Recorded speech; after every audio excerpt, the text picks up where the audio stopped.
नमस्कार। मैं हूं महेश्वर और आप देख रहे हैं लीगल नोटिस। आज हम एक विषय पर चर्चा करेंगे, advocate protection act. Advocate protection act क्यों जरूरी है? भारत के अंदर वकीलों पर हमले, धमकी और केस में दबाव डालने जैसी घटनाएं बढ़ती जा रही हैं। वकीलों की सुरक्षा के लिए एडवोकेट प्रोटेक्शन एक्ट का पास होना बहुत जरूरी है।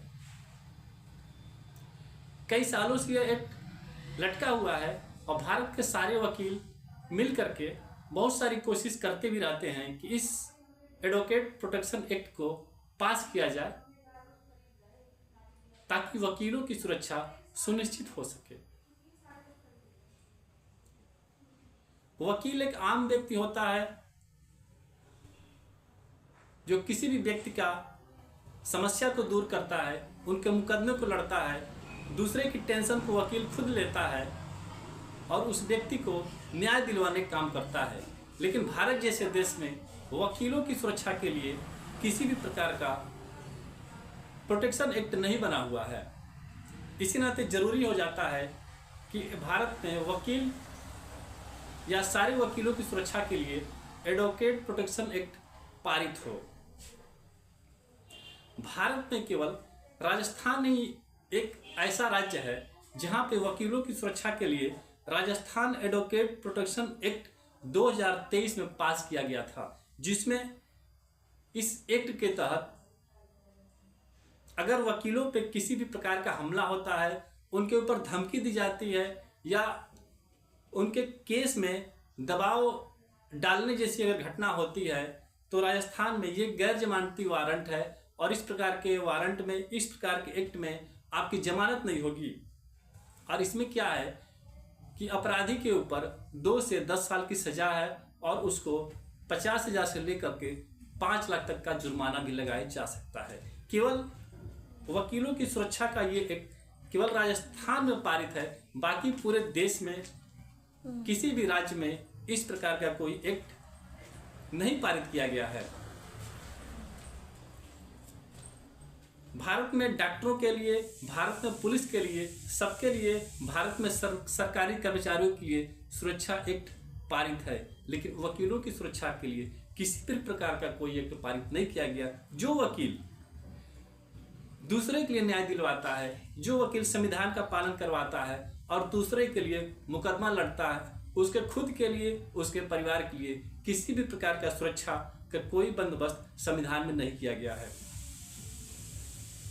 भारत में डॉक्टरों के लिए डॉक्टर प्रोटेक्शन एक्ट पारित किया गया है, जिसमें यदि आप डॉक्टर के चेंबर में जाकर के या किसी डॉक्टर के हॉस्पिटल में जाकर के यदि आप किसी भी प्रकार का तोड़फोड़ करते हैं या उसके कर्मचारियों के साथ बदतमीजी करते हैं या डॉक्टर के ऊपर यदि किसी भी प्रकार का हमला होता है तो ये भी गैर जमानती वारंट है।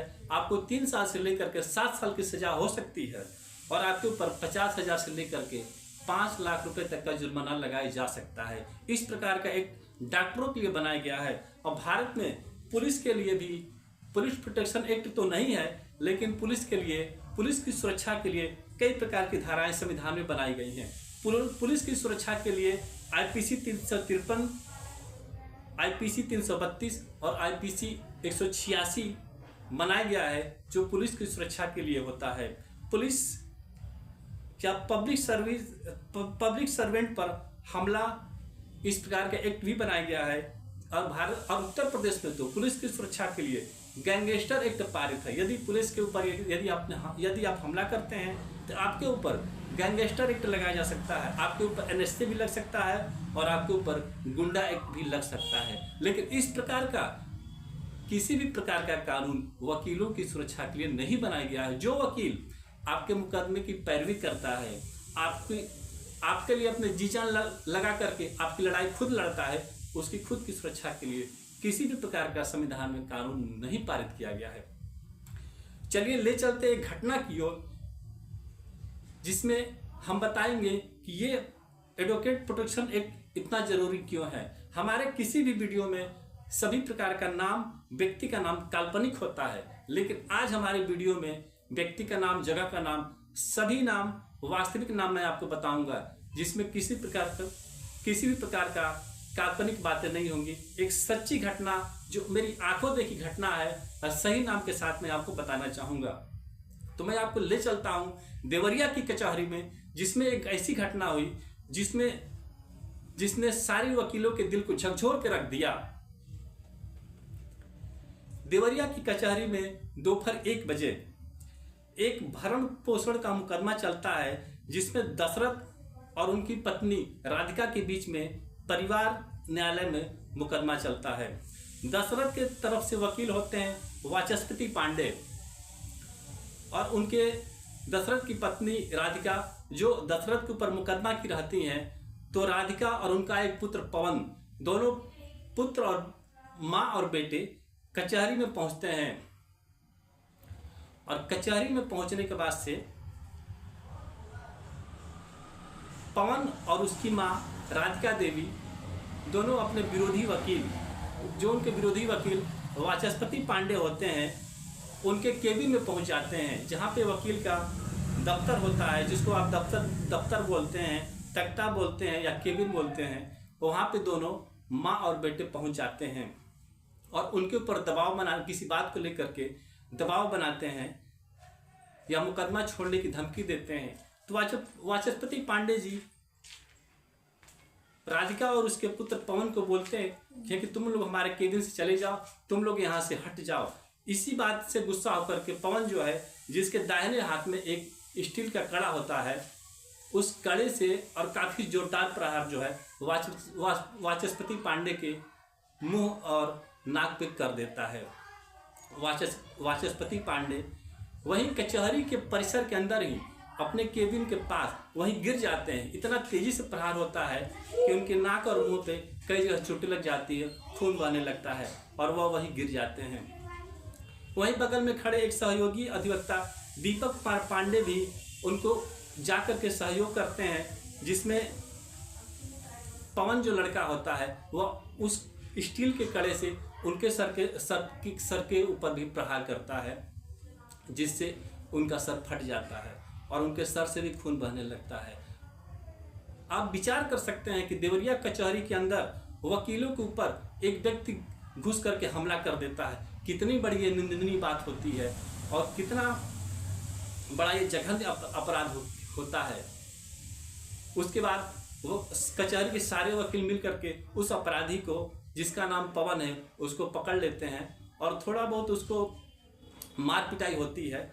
और उसके बाद से वहाँ आसपास के जो पुलिस वाले लोग होते हैं उसको पकड़ करके नजारत के जो कमरा होता है, नजारत की जो बिल्डिंग होती है, उसमें ले जाकर पवन को बंद कर देते हैं। तो ये देवरिया की घटना होती है। इसके बाद शाम को कोतवाली पुलिस और एडिशनल और बहुत सारे पुलिस के